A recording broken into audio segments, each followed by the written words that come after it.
let's talk knockouts. Everyone's favorite. I'll throw this one over to you, Scott. What is your knockout of the year? I think this is going to surprise you guys, actually. I think this is going to be the biggest curve we've had so far. Elijah Smith slamming Toshiomi Kazama. That was mine. I mean, we get exciting knockouts every year. We get rare knockouts, we get wild knockouts, and we get important knockouts. The truly rare ones, I think, are the scary ones. And this was Mm. scary. I was legitimately concerned for the well-being of Kazama when he absorbed that slam from Smith.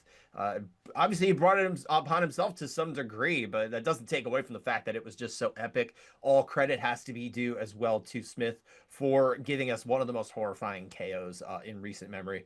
And look, bright things are to come for Smith as well. So hey, maybe he's got another knockout of the year in his future. We'll see. All right, all right. Eric, how about you? That one was scary. That one actually slipped my mind a little bit. I think Mauricio Hufi versus Bobby Green was knockout of the year. But that one really did slip my mind, Scott. That's a good shout out. I also had another one, Gustavo Oliveira versus Anas Azian, July 5th. It was a PFL event. Spinning back fist, out cold, was also a pretty scary one. Azian was out for quite a while, so that one was pretty crazy. So just those two, Mauricio Hufi, I think is probably the most stylish, right? Kind of brings me back to the Anderson Silva crazy kick days. But yeah, that one was pretty wild. So two good ones there.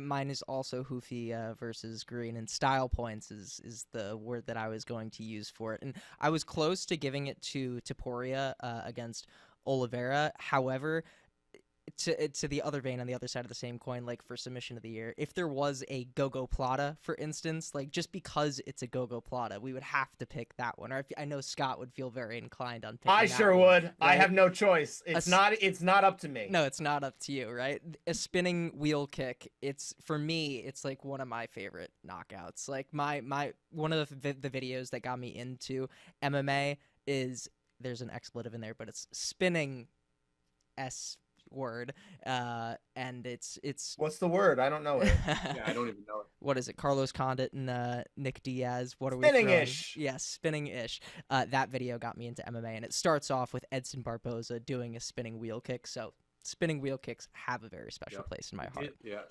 It does bring back You know, I those days.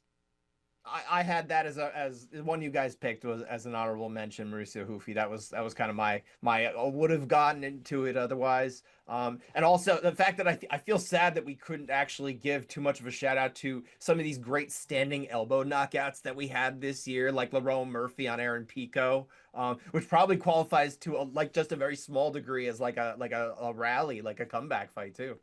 Absolutely, that was a True. crazy. Those two fights, like back to back, just how could you write it any better, right? Are we ever gonna see Aaron Pico again after that? It's another question for another time. But I haven't heard a word. I haven't heard a word I about it. say yes. I say yes You as think? well.